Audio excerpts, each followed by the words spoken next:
can't pause the music. I can't pause the music. I can't pause the music. It's not letting me. It's not letting me. I can't pause it. I can't pause it. I can't pause the music. It's not letting me. Okay, I got it. Hey, how you guys doing? Hey, welcome. Hey. Hey, welcome. Hey. Dev_direct. Boop.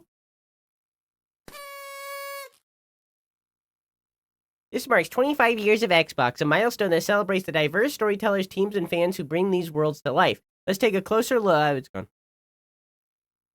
All games shown today are available on day one with Xbox Game Pass. Okay, but what tier, though? What tier of Xbox Game Pass? Is it the $25 tier? Is it the $15 tier? Is it the... which tier?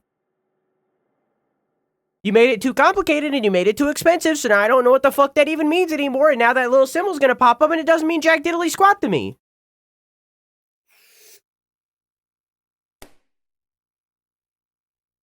This also doesn't mean jack diddly, because I don't know what tier that's on. What the scallop? I'm a goofy goober!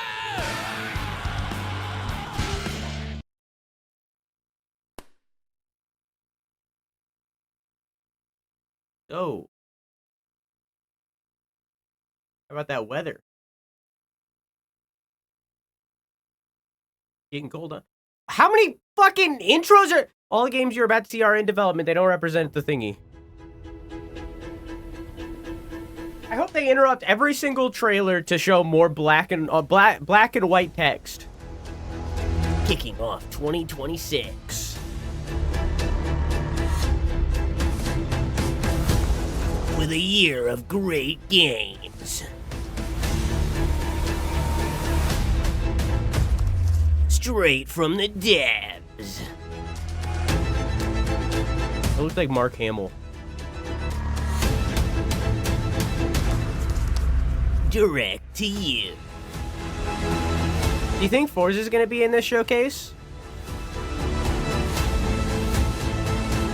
Do you think it's loud as fuck right now? Can you turn down a little bit? Okay. I'm not sure what to do with my hands.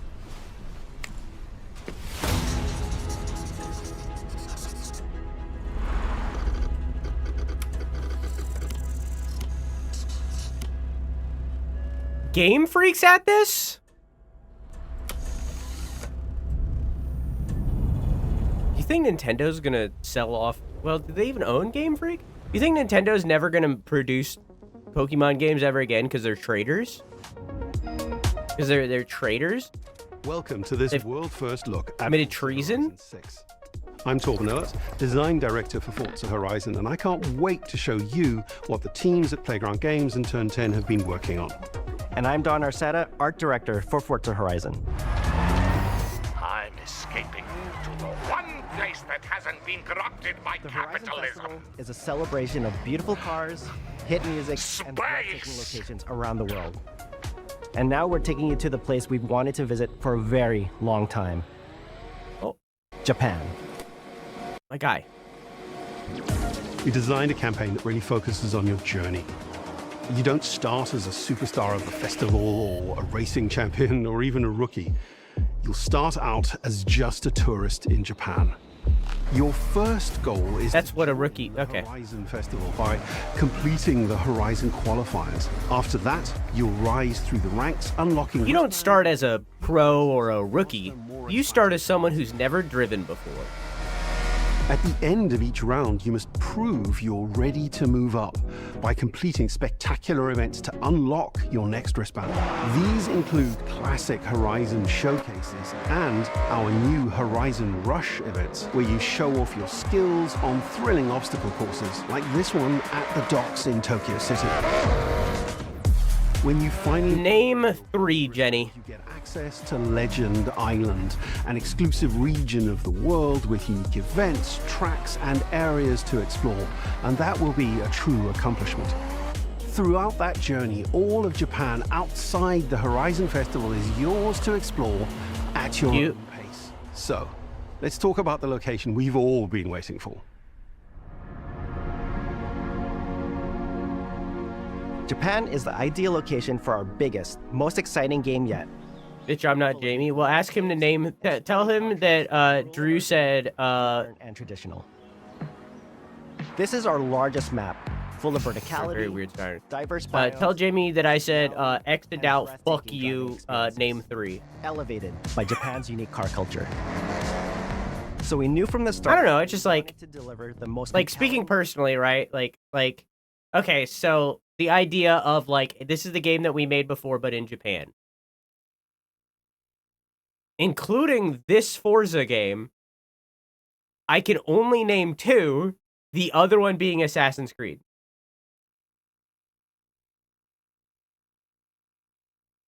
Yakuza's always been in Japan. So it's like, I think that he's just being needlessly harsh because Assassin's Creed Shadows was shit.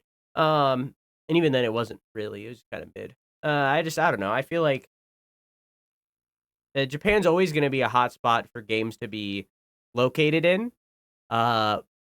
Because a lot of development studios are in Japan, and okay, you could repeat. Well, Playground Games and Xbox are from Japan. Those are American studios. Guess what market they want to break into?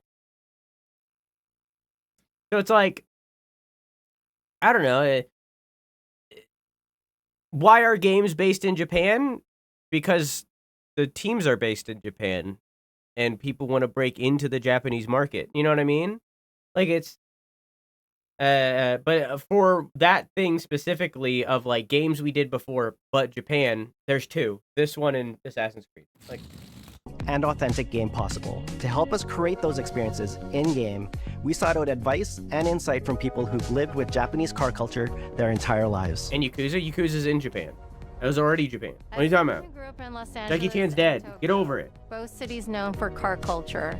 I developed a passion for cars early. I've also worked extensively supporting creative collaborations between Japanese and Western video game studios. Over the course of production, I had many conversations with the team about the nuances and the details of Japanese culture and how to reflect these in Forza Horizon 6. As an example, when we I discussed want that the communist for the girl player off the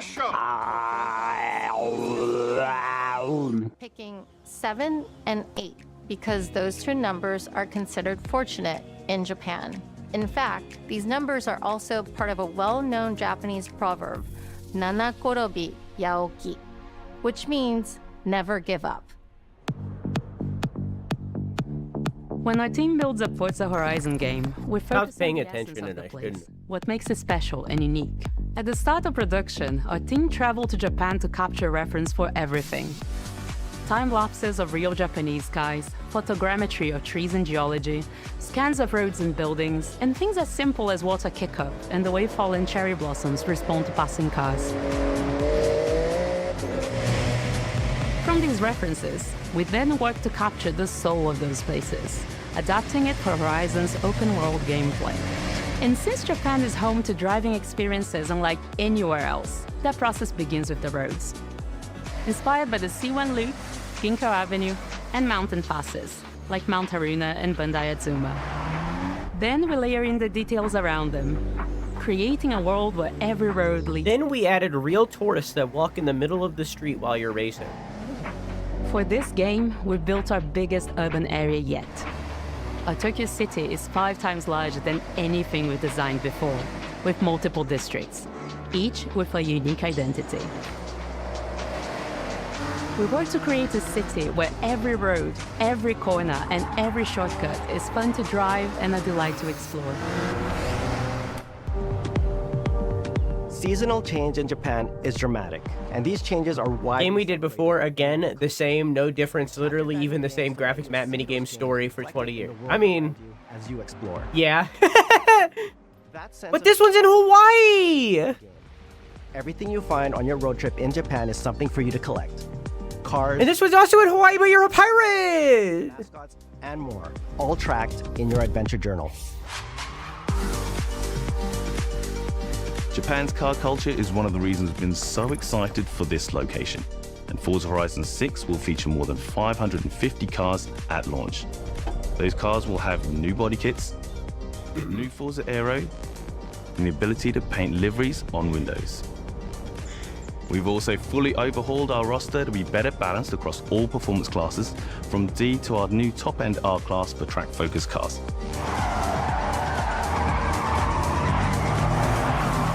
We've improved how each car is affected by the world. I think I'm broken. With new cosmetic tire wear, so each car responds authentically Because as you rack up the miles on those icons. every time we watch one of these, With more cars on day one than ever before, we've also created new ways to expand your car collection as you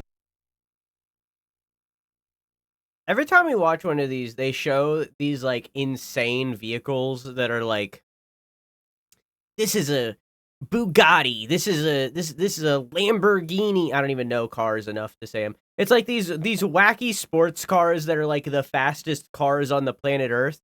And then they show stuff like this, and I'm like, this is the one that interests me. Or like in that scene before where there was cars drifting, and there was like very fancy sports cars, and I looked at all three of those, and I was like, I like the station wagon in the front. So like, I think that like, explore. I think I'm On broken. driveways around the world, you'll encounter our new. I just like the goofy shit. They're always bargains and include some extremely rare. I like the goofy and unique cars to show off in your garage. Like so far, out of all of the cars they showed like a little like compact in the beginning that was like red. That's my favorite one. You know, like that's my favorite one out of this whole showcase, I think, so far. The newest, most exciting cars in the world, and Forza Horizon 6 cover car. Just like the goofy cars. See, like they showed this. Is a race-derived road car that combines. And people are, and there's a lot of people that are like, "Whoa, this is so fucking sick!" I see this and I'm like, "All right, it's a car." Yep. Is the ideal place to experience the most modern iteration of Kazoo Racing's relentless pursuit of Japanese engineering perfection. Yeah, that sure is a vehicle. Sound better than ever, with greater detail and remastered audio, all brought to life by new acoustic modeling technology, simulating the soundscape of the world.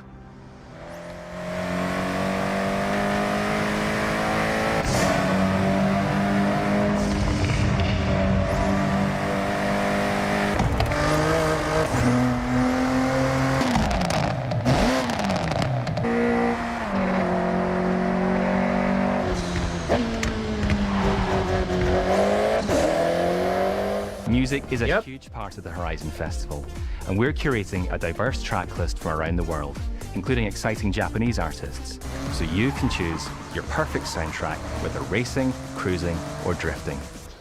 And to complement the visual contrast of our map, we've captured extensive field recordings across all 4 seasons in Japan, creating a rich and truly authentic world for you to experience. I was thinking, like, can I drive that tiny truck? In Forza Horizon 6, you'll have new ways to shape that world with features that let you make a life for yourself in Japan. Our new customizable garages are the perfect place to do that. You'll find one of these at every player house, big enough for multiple cars, where you can freely decorate the entire space. And when you're done, you can invite your friends over to see what you've built. But the ultimate place to express your creativity is the estate. This mountain valley starts off completely empty and overgrown, but once you unlock it, you can build and decorate directly. Graphics have hit a ceiling. And, okay. So I talk about this in the video a little bit.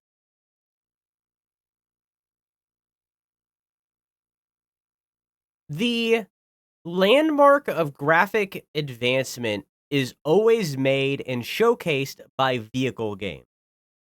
From Gran Turismo to Forza, all the way back in the day with like Turbo, right? It is always racing games with cars or flight sims. Those two are always the markers for graphic advancement. The reason why this game looks the same as the previous Forza Horizon is because we've gotten distracted by focusing on AI rather than focusing on actually advancing the technology that makes these games.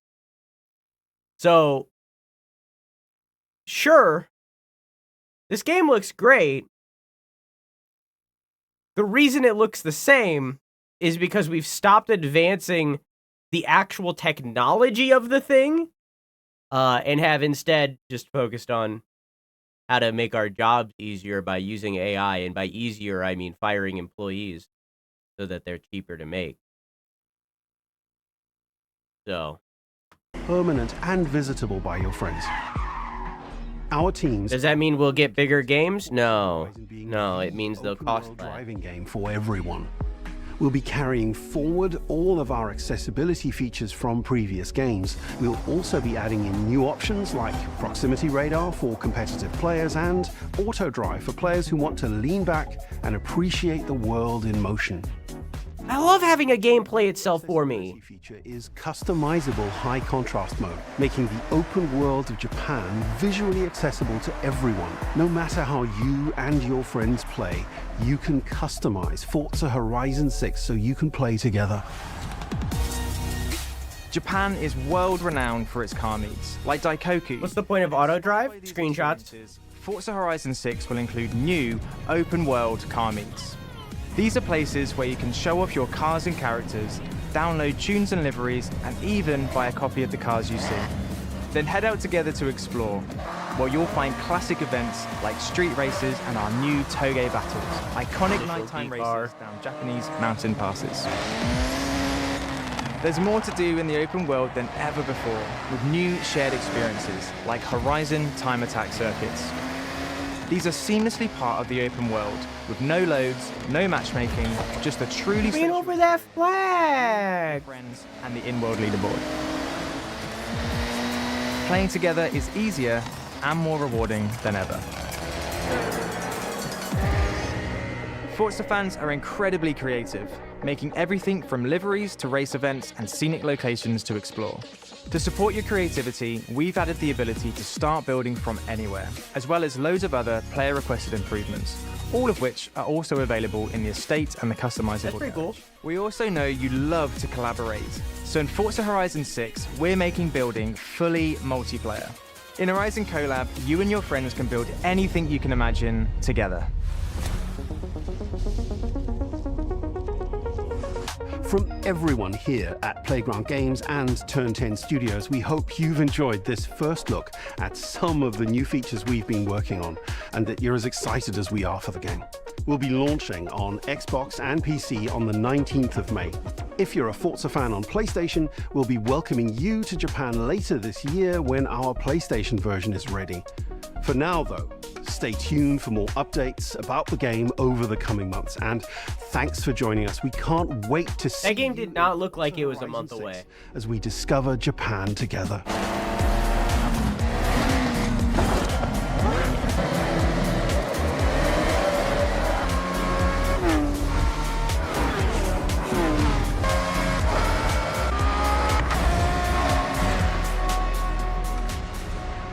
You can race the bullet train. That's pretty cool.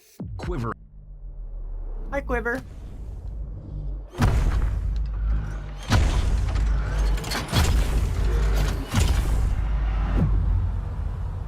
You can become the bullet train, I guess? You can race a transformer? Okay.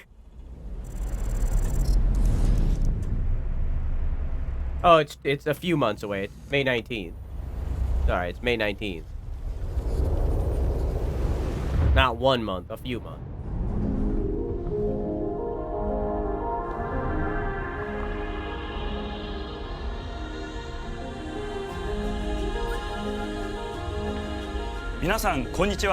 Hello everyone, I'm Shigeru Omori, general producer at Game Freak.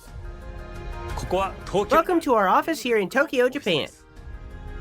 Beast of Reincarnation is a new challenge born from Game Freak's own initiative called Gear Project, designed to create new experiences unlike anything before. In addition to the Pokemon video game series, we have brought forth, including Pokemon Jockey, Giga Wrecker, and more. Oh my god, I gotta speed up. Constantly challenging ourselves to construct new ideas and worldviews. Beast of Reincarnation is a truly new experience. Set in a post-apocalyptic Japan in the distant future, it depicts a world consumed by a blight. Built around a gameplay described as a one-person, one-dog action RPG. We would love for you all to join us and experience a truly visceral and immersive adventure in this beautiful yet brutal new world of Beast of Reincarnation.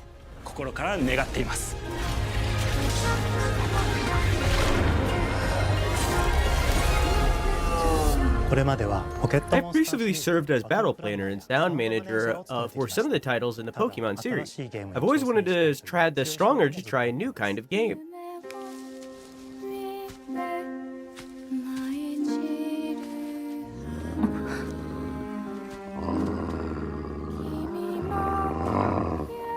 I began by quietly asking my own heart what kind of sensations I wanted the game to offer. Before settling on the world setting, characters would be good. I was simply searching for what kind of feeling would be good. The feeling that resonated most deeply with me, the one that clicked, was a mix of warmth, trust, and loneliness.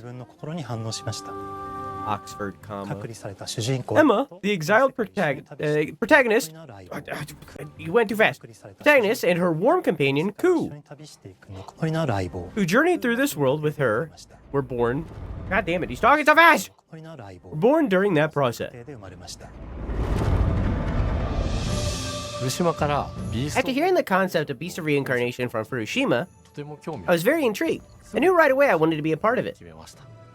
For many years, Game Freak has brought creative creatures and companions to life through our work in the Pokemon video game series.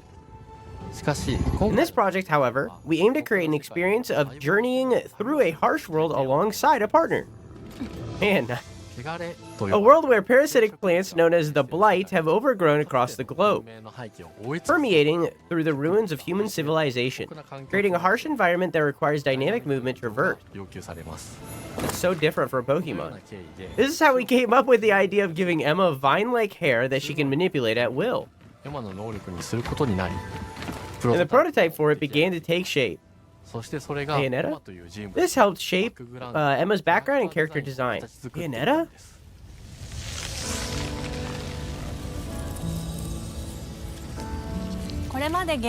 Game Freak has always approached plants, animals, and nature with sincerity. Plants became the core motif for something that could freely change shape, becoming as sharp as a weapon while still retaining beauty. Not only did we incorporate beautiful plants in a landscape, we also made them part of the play. Finding a perfect motif and trying the game design to an essential step in our development process. We learned through our work on the Pokemon video game series. I wonder what other game series they worked on. I wonder what they worked on before this. Once the motif was decided, with the cooperation of concept artist Kazuma Koda, we set out to shape the visuals of this world. When we pictured Emma and Ku, we thought Japan would be the perfect setting for a world ruled by nature. We could easily picture Emma and Ku walking through a world that blends Japan's rich mountain-surrounded landscapes with elements of science fiction. Another key plant motif that we developed is Malefax, which are creatures fused with plants and animals. Malefax? For the visual design of the Malefax, we decided to work with Yuki Morita, a digital artist whose work I was interested in at the time. Malefax? While building the world stage, we also crafted the story of Emma and Ku. The story takes place in the year 4026, Japan. It's a post-apocalyptic world where most of the human population was lost due to the parasitic plant called Blight that emerged in the distant past. However, Emma possesses a special ability that allows her to hunt Malefax and seal their blight within her own body. Because of this, Emma is feared and lives isolated from the colonies where people dwell. I wonder how many of these creature designs they will end up adapting to Pokemon. You need help. Emma and her partner Ku meet in the eastern region of Japan. Ku's purpose is also one of the mysteries of this game.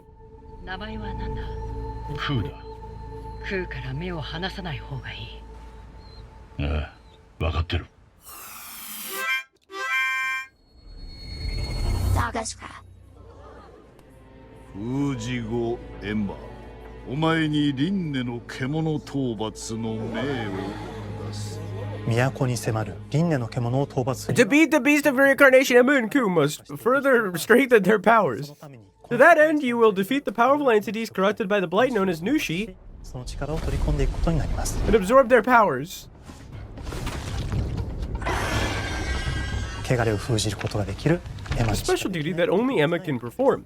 the power to seal away the blight. The Mailfax are an object of this world's dread and its most symbolic presence.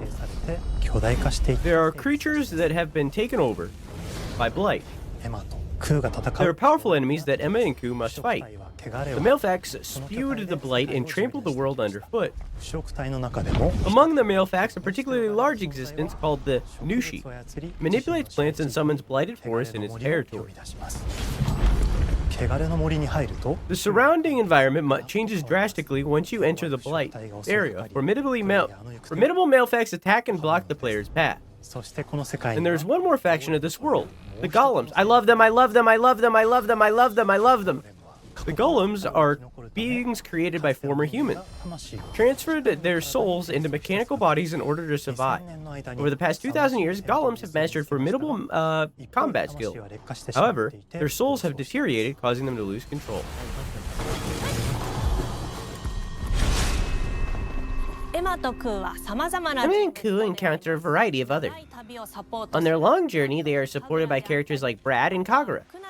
They are also cross paths with a swordsperson named Kunai, who, like Emma, is accompanied by a Mailfax and has a chain.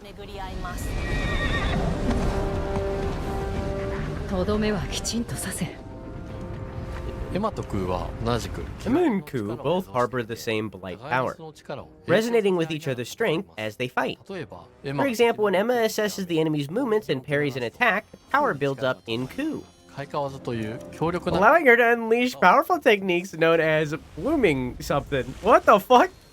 You know, the Ku just really likes the sound of swords clanging off each other. So when you parry, the sound rings out and Ku's like, ooh, I like that. And then he builds up the energy to be able to attack himself.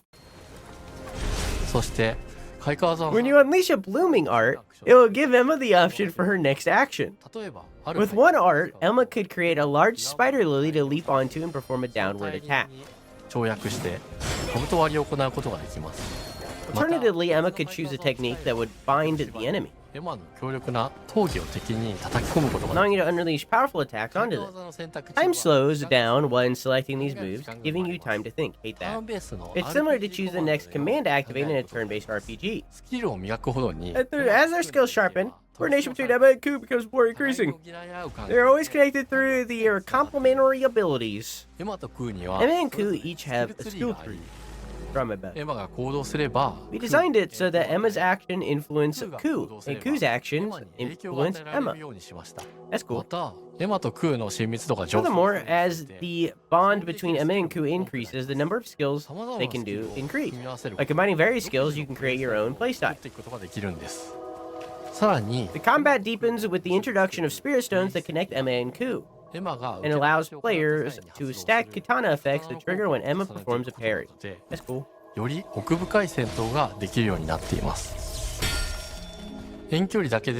people fight exclusively at long range. Who's some people? While others fight only using stealth. Who's others? Some always initiate combat with Emma, while others send Ku in to fight first. There was an ad. Entirely up to you, players, what gear you equip Emma and Ku with and what spirit stones you pair them with in battle. I'm already looking forward to seeing the surprising combinations you'll come up with.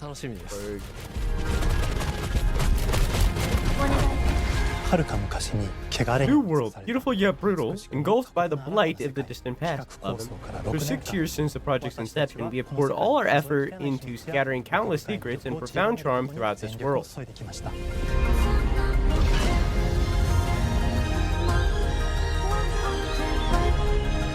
We absolutely cannot wait for all the players to discover the world of Beast of Reincarnation. We're excited to share that Beast of Reincarnation... Beast of Reincarnation will be playable from day one on Xbox Game Pass, but only if you have the most expensive tier. Make sure to wishlist now. Get ready for the ambitious new title from Game Freak. You won't want to miss it. So my thing is with this game, is it does look like it's my shit. And I might. I may partake. I may.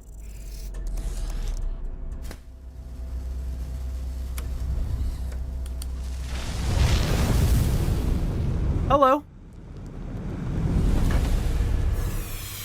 Hi, Wade. How are you?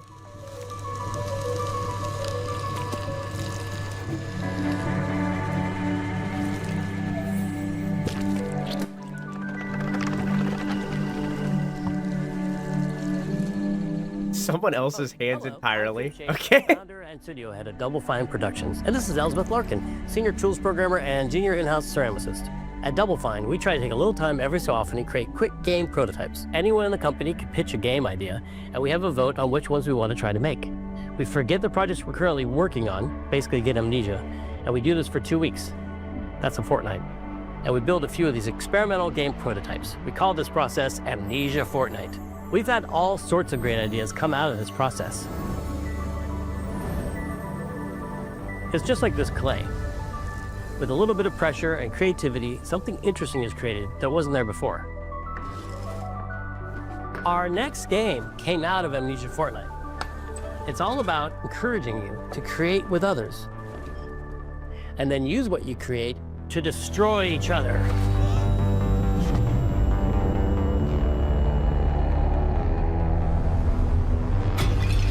Oh. Don't worry, it's easy to make a new pot if you're playing Kiln, our online multiplayer pottery party brawler. Huh?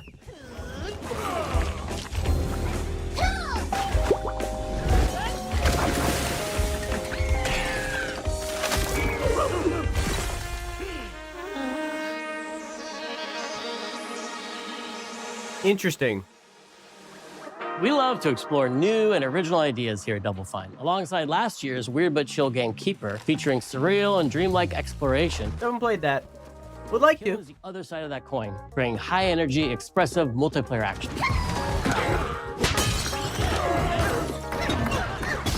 You'll get a chance today to see how we're continuing to foster our spirit of creativity with this next game. Derek Brandt spearheaded this pitch, and he's here today to talk about this fully realized Double Fine experience he's leading with his team.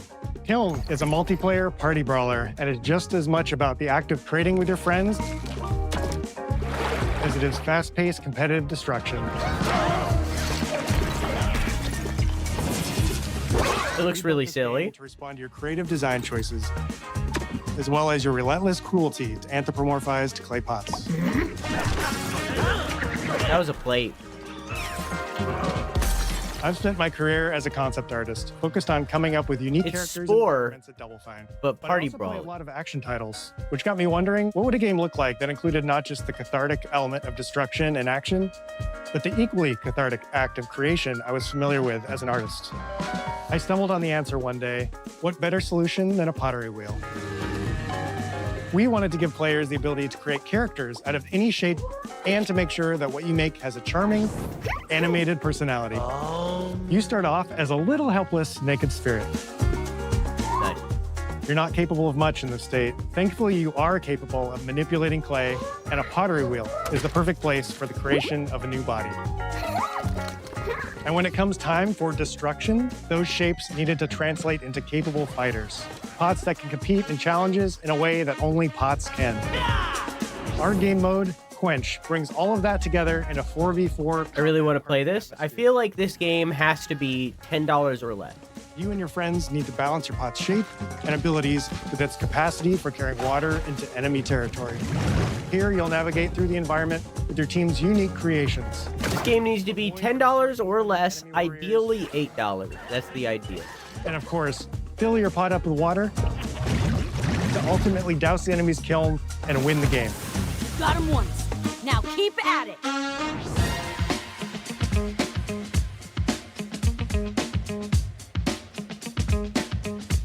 Yeah, I know you. With Kiln, we wanted to give players what we know they've always wanted from Double Fine. A best-in-class pottery sim, of course. With this strange concept came lots of design challenges, though, because it's a game about pots that have to transform into bespoke ceramic warriors. We had to figure out how to make an art tool, a character builder, and a loadout system all together, while keeping the whole experience approachable for anyone, not just pottery masters. After many iterations balancing simulation with arcade-like simplicity, we landed on a design that lets you feel like a master potter who can easily make any pottery shape you can dream of, even if you've never seen a potter's wheel. It's weirdly satisfying. So how goofy can I go with it?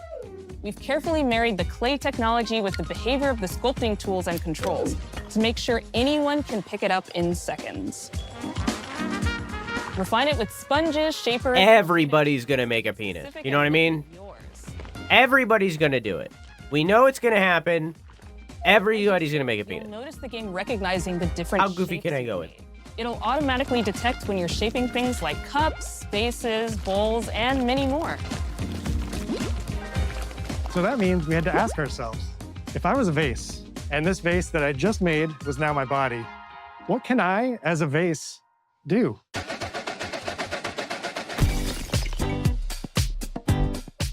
Fun fact, pottery usually starts as penis. To run, Quack, you gotta stop putting your dick in the ceramics. attack, and roll. They also must have moves fit for a pot to fill up with water and then splash that water out. Each shape has its own unique way of performing these moves. And because your shape matters, the animation team has taken on the challenge of bringing those different pot shapes to life in surprising ways. In addition to these core moves, each shape also has its own special attack, which we push to be the most fun and over-the-top moments in the game. Cups popping popcorn, bottles turning into swords, jugs blaring like megaphones, plates flinging pies. Everyone's shape is doing something different and exciting.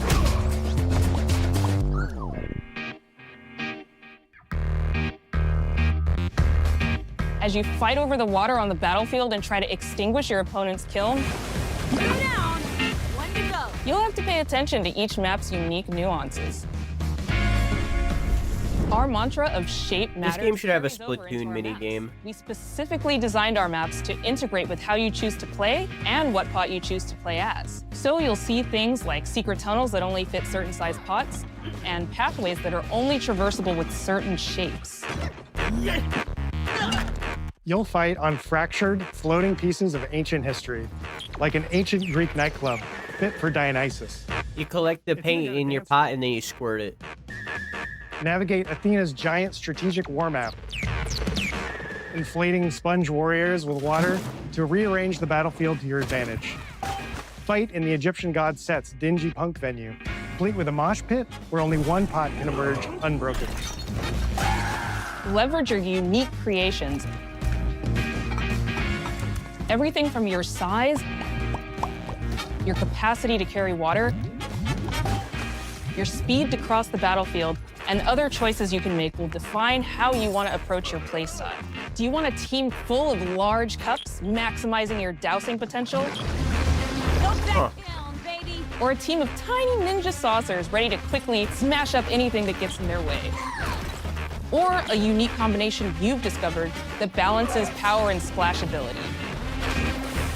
If you're skilled enough to end up at the enemy kiln with lots of water, you can unleash a powerful super splash ability that does tons of damage and makes the kiln vulnerable to further attacks, letting you and your team dunk on the enemy kiln to either win big or turn the tide and Very make cool.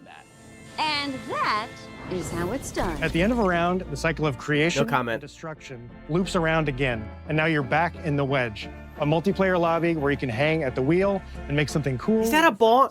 You I just could make a earned XP bong. points and chips from battle. Now you can load up on art supplies and expand your pot-making options.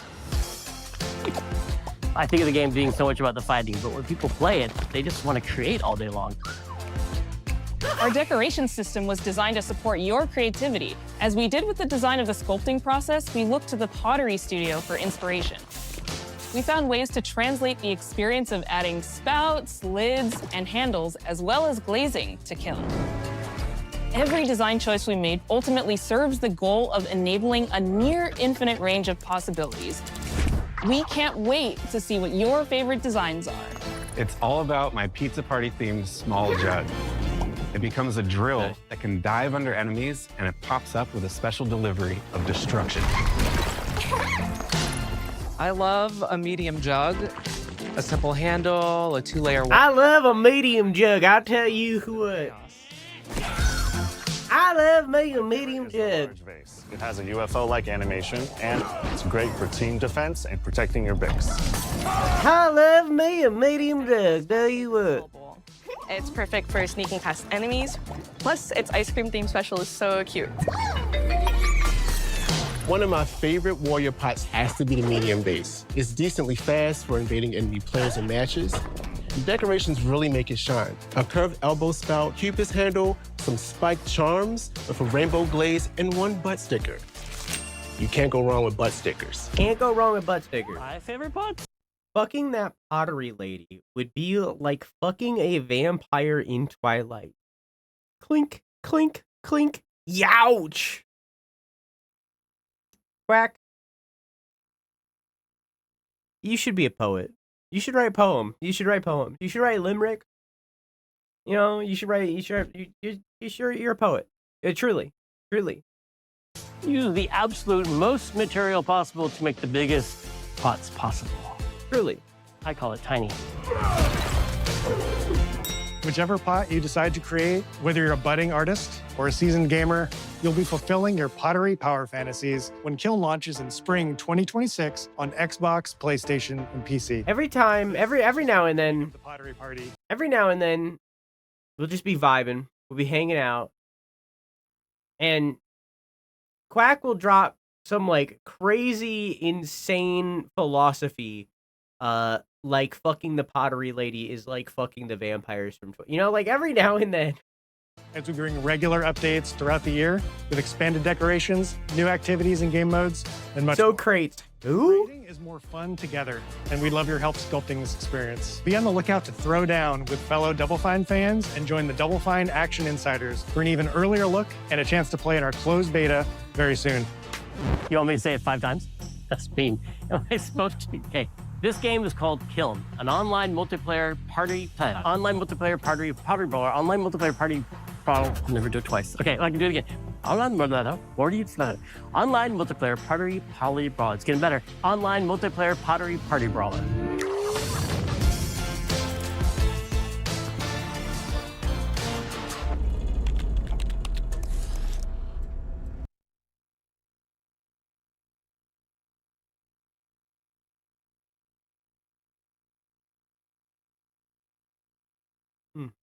No price tag. Okay.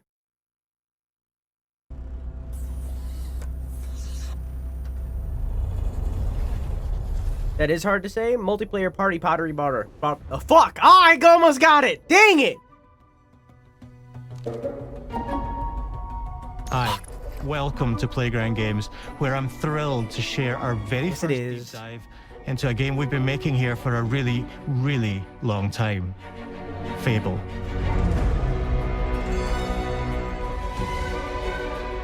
Playground Games is renowned for fun, immersive, and visually stunning open-world experiences. Since 2010, we've been developing the Forza Horizon series right here in Royal Leamington Spa, a charming little town in the middle of England. As Horizon has grown, so have we. Over the past few years, we've built a new team to carry that reputation into a new genre that we are incredibly passionate about. Fable is Playground's first open-world action RPG, and we couldn't be more proud to be carrying on the work of the legendary Lionhead Studios, the original creators of the franchise. And although our game is a new beginning, I think what we're making is really faithful to the spirit of the classic Lionhead trilogy that we all love. At the heart of our game is a simple, recurring question. What does it mean to you to be a hero? Our game is about choices and their consequences. It's packed with action, drama, British humour, moral dilemmas, and quite a few chickens. All of this combines in a fairy tale which could only be Fable. You don't know what Fable is? That's crazy. In classic Fable fashion, you begin the game as a child, growing up in the sleepy rural village of Briar Hill. It's here that in a moment of extreme danger, your heroic powers first emerge, and we discover that you are Albion's first hero in a generation. But Not long afterwards, disaster strikes, and the people of your village, including your beloved grandma, are turned to stone by a mysterious stranger. Suddenly alone in the world, you'll set off on an adventure which will change Albion forever. Venturing out into the world is a huge moment because this is Albion like you've never seen it before. Idyllic rolling hills, magical forests, bustling villages, sleepy hamlets, oversized vegetable patches, and stunning vistas. And because our Albion is truly open world, for the first time, you'll be able to explore this rich and deep and I'm out. Seamlessly, with the freedom to go where you want from early in the game. We can't wait to welcome you back to Albion's iconic capital city, Bowerstone. Home to Fairfax Castle, the old clock tower, and the legendary Heroes Guild. Why? I just can't do it. It's a huge city, full of contrasts. Rich and poor, nobles and commoners, royalty and criminals. You'll spend plenty of time here during the game as you discover the secrets of the Heroes Guild and its reclusive guildmaster, Humphrey the Golder. In the north of Albion, you'll find mountains, Zac Efron, craggy coastlines, spooky marshes, and the bleak, windswept city of Bloodstone. Here, you'll meet the leaders of two rival gangs, vying for power, and uncover the secrets of the sinister but extremely well-organized Cult of Shadows. Our Albion is beautiful, handcrafted, and richly detailed. In Albion, heroes are special, different. They're stronger than regular people. They're more skillful, more charismatic. More importantly, they're those rare humans who can harness and use magic. They have the power to do what they want. I'm not shit-talking the game. It's just a me thing. I'm just... In our game, we want you to play as the hero you want to be. And that starts with being able to choose how your hero character looks. So, in Fable, you'll be able to pick from a range of different character heads and customize your clothing, hair, that's cool, skin tone, tattoos, and scars. So the hero you play represents you. I can be a cock. But as well as your appearance, you can be the hero you want to be through the way you play, through the skills and abilities you learn, and through the weapons you use. Just like the classic trilogy, heroes in our game fight with a combination of strength, skill, and will. Seamlessly blending melee Do you think that was... Do you think they made that after style weaving combat. Everybody called the main lady ugly, and a lot of them were to show off your personal playstyle. Very sexist about it, or like, do you think it was like groups of enemies alike? All right, always planned that way, you know? Melee is at the heart of our close quarters combat. You'll use light and heavy combos, often knocking enemies off balance and executing stylish finishers. Swap to your ranged weapon to bypass enemy guard. That's cool. And deal with troublesome flying enemies. Sick as fuck! And of course, you'll be able to unleash your powerful spells to both manipulate and devastate your opponents. We're excited to be bringing back some fan-favorite adversaries for you to fight.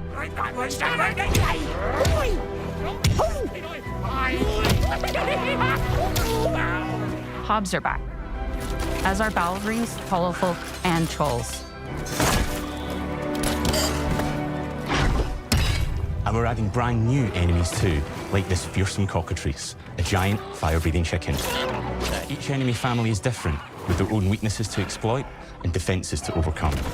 But with all the unique tools in your combat toolbox, how you defeat your enemies is up to you. Giant cock, as there should. But there's more to being a hero in Albion than fighting, so much more. When we talk to people about their favorite memories of the original games, so many of their stories were about the stuff you can do when you weren't just being a hero. The normal, everyday stuff which happened when you interacted with the people of Albion. For me, what I remember most vividly are the inhabitants of Albion and the things you can do with them, or to them. The crazy thing about the classic Fable games was that in the middle of a sprawling RPG was almost a complete other game where you could just mess around with the villages and townsfolk. And we've built that same experience in the middle of our game, too. Buying a house, getting a job, making some money. Can you marry anybody? Romancing a villager, getting married, having kids. Fancy a date?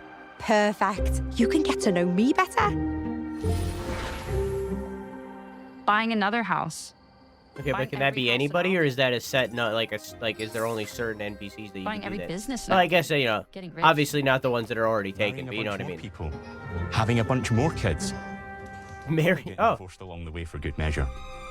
And this game within a game is unique to Fable. Yo, we got cheating! Let's go! See the ripple effects of the things you do every. Oh yeah, let's go! I can live 2 lives. Let's fucking go! People who live in it, who we call the living population. There are more than 1,000 of them, and every single one is unique. Each of them has a name, a role, a daily routine, and their own personality. You could follow any one of them for a day and just watch them live their life. They'll get up, go to work, spend some leisure time on I'm hobbies. gonna live as a husband who has 2 families. Finally, a realistic video game. You can talk to every single one of them in fully voiced conversations and interact with them in loads of different ways. Maybe the job they go to is working for you because you hired them to work in one of your businesses. Hey, you. Working hard? How can I help you, boss? Maybe the bed they sleep in is in a house you own because you're the landlord. Or maybe their bed is on the street because you evicted them. All right. Oh, it's you. You're awful. And all of the stuff you do affects what they think of you. You're a legend. Because everything you do builds your reputation. Very impressive. Now that's an hero right there. Morality has always been super important to Fable. That tension between good and evil underpinned all of the original games. And morality is central to our game too. But we have a slightly different take on it. That's not chicken chasing, that's chicken kissing. Kissing? Kicking! Lots of grey areas. Chicken kissing is a different trait. Morality is subjective. Chicken kissing is a very different trait. People see things exactly the same way. And that's how it works in our game too. Everything you do earns you a reputation. And every person in Albion will have a different reaction to you as a result. Hello there. Yeah, we get it. You're rich. They'll remember things you did directly to them, they'll love you or hate you for the choices you make, and they will always tell you why. Although, usually from a safe distance. Our game will never judge you, but the people of Albion will, loudly. Imbecile. Your reputation is created by the choices you make, and you are going to make a lot of them. Big choices, little choices, moral choices, and some choices that will actually change the landscape of Albion for the rest of your game. All right, I'm getting into it a little bit. Your choices change the world. Let's give you an example. Early in the game, you'll meet a character named Dave, an egotistical gardener in a rural village who discovers a magical growth formula. He accidentally turns himself into a giant and becomes a big problem. It'll be your job to deal with him, and ultimately it will be your choice whether to kill him or to spare him. If you kill him, his giant corpse will lie on the farmland just outside of town for the rest of the game. And that is going to affect house prices. It will also affect what a lot of the villagers think about you. Especially Dave's sister. In Fable, the choices you make will define you. What does being a hero mean to you? All right, I got into it a little bit. For beautiful, immersive, open-world experiences. Yes, they've typically involved sports cars, but this is a passion project for all of us here. Every member of this team, which we've built from scratch, has 2 key things in common. I don't think I'm gonna play it. Franchise and a burning desire to bring it back. We're making this for Fable fans just like us, but also to introduce Fable to gamers who've never played the series before. It's been great to finally tell you a little about the game we're making. There'll be much more to share as we get closer to our launch. I'm excited to tell you today that Fable is coming to Xbox, PC, and PlayStation in autumn 2026. From all of us here. Yeah, we'll see about that, buddy.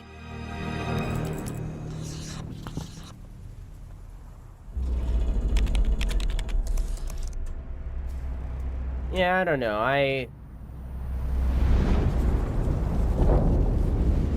I'm not sold. Mostly because I'm just not in the mood for that kind of thing. Hey, that could change by August. I am in the mood for party brawler that is just as much about Reincarnation with your friends as it is fast-paced competitive destruction. Japan's car culture is one of the reasons we've been so excited for this location.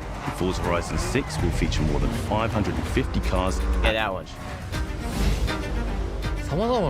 By combining various skills, you can create your own playstyle.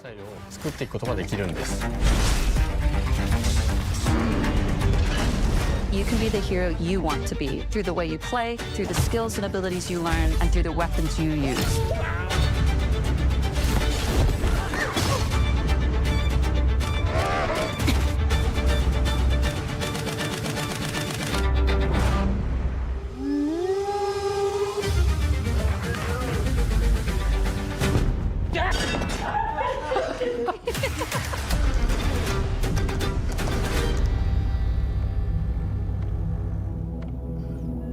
And that was the dev_direct. Hopefully there was something there for you. 4 games, what a surprise. Beast of Reincarnation is for me. Kiln is potentially for me, depending on the price. The other 2 I don't really care that much about, but you know, everybody's individual. Why is there a whole bunch of time on this? I guess this is a stream. Just do it in order with the first one, then continue, and just remember they are very old games. Oh, you're telling it to quack. I'm not against playing the old Fable games eventually, but it's definitely not what I'm in the mood for, personally. But, I don't know. You didn't like Fable? I just realized that my, my foot pedal is unplugged. So I couldn't pause the VOD with it. I mean, I didn't dislike Fable, I just don't think it's for me. It's just not something that I'm interested in right now.